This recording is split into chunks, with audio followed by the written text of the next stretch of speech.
जय श्री कृष्णा दोस्तों। वैकुंठ चतुर्दशी के दिन भगवान विष्णु और भोलेनाथ की पूजा करने की परंपरा है। शास्त्रों में इस पवित्र दिन को बहुत ही शुभ माना गया है। यह व्रत कार्तिक मास के शुक्ल पक्ष की चतुर्दशी के दिन मनाया जाता है। आइए जानते हैं वैकुंठ चतुर्दशी और पूजा विधि के बारे में। सनातन धर्म में वैकुंठ चतुर्दशी को बहुत शुभ माना गया है। यह चतुर्दशी कार्तिक पूर्णिमा से एक दिन पहले मनाई जाती है।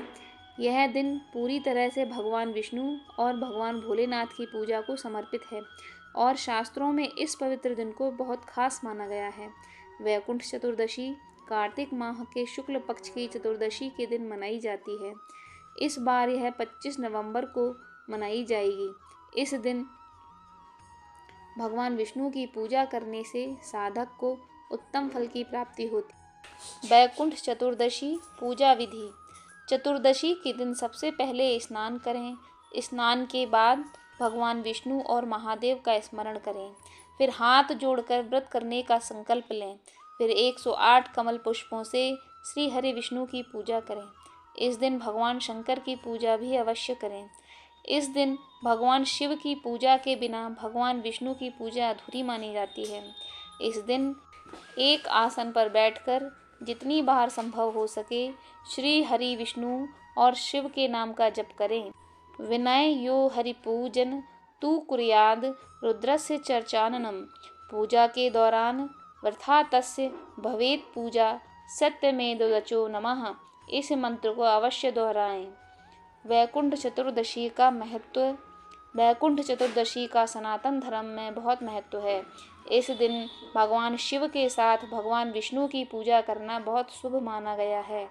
इस दिन हरिहर की पूजा करने की प्रथा का बहुत महत्व है। धार्मिक मान्यताओं के अनुसार यही वह दिन है जब भगवान शिव ने श्री हरि नारायण को इस संसार के संचालन की संपूर्ण जिम्मेदारी सौंपी थी। भगवान शिव ने इसी दिन भगवान विष्णु को सुदर्शन चक्र दिया था। इस दिन शिव और विष्णु दोनों ही एकाएक रूप में रहते हैं। वहीं माना जाता है कि इस दिन मृत्यु को प्राप्त होने वाला व्यक्ति सीधे स्वर्गलोक में जाता है। कार्तिक शुक्ल चतुर्दशी भगवान विष्णु तथा शिवजी के ऐक्य का प्रतीक है। प्राचीन मतानुसार एक बार विष्णु जी काशी में शिव भगवान को 1000 स्वर्ण कमल के पुष्प चढ़ाने का संकल्प करते हैं। जब अनुष्ठान का समय आता है तब शिव भगवान विष्णु जी की परीक्षा लेने के लिए एक स्वर्ण पुष्प कम कर देते हैं। पुष्प कम होने पर विष्णु जी अपने कमल नयन नाम और पुंडरीकाक्ष नाम को स्मरण करके अपना एक नेत्र चढ़ाने को तैयार होते हैं।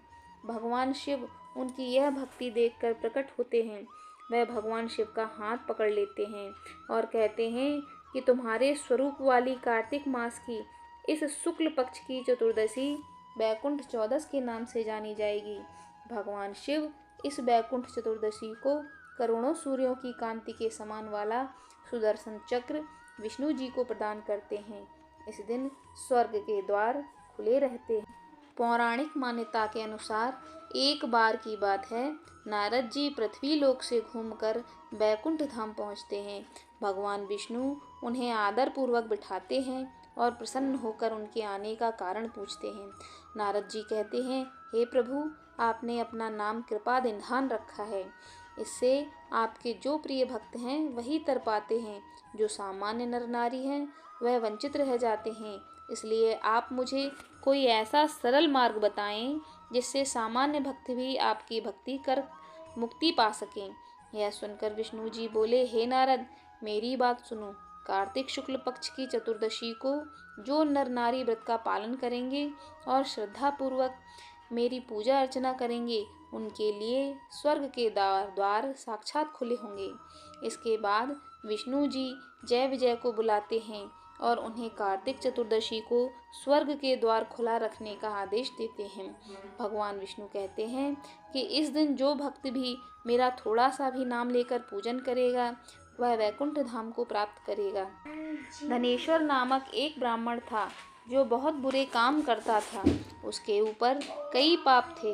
एक दिन वो गोदावरी नदी में स्नान के लिए गया। उस समय बैकुंठ चतुर्दशी थी।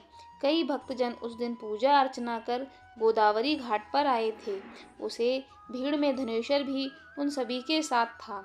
इस प्रकार उन श्रद्धालुओं के स्पर्श के कारण धनेश्वर को भी पुण्य मिला।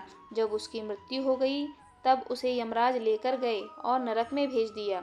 तब भगवान विष्णु ने कहा, यह बहुत पापी है, पर इसने बैकुंठ चतुर्दशी के दिन गोदावरी स्नान किया और श्रद्धालुओं के पुण्य के कारण इसके सभी पाप नष्ट हो गए, इसलिए इसे बैकुंठ धाम मिलेगा।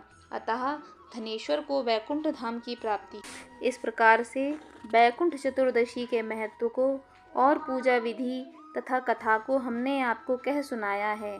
अगर आपको हमारी यह वीडियो अच्छी लगी हो तो प्लीज़ एक लाइक ज़रूर कर दीजिए और हमारे चैनल को सब्सक्राइब कर लीजिए, जिससे हमारा मनोबल बढ़ता रहे।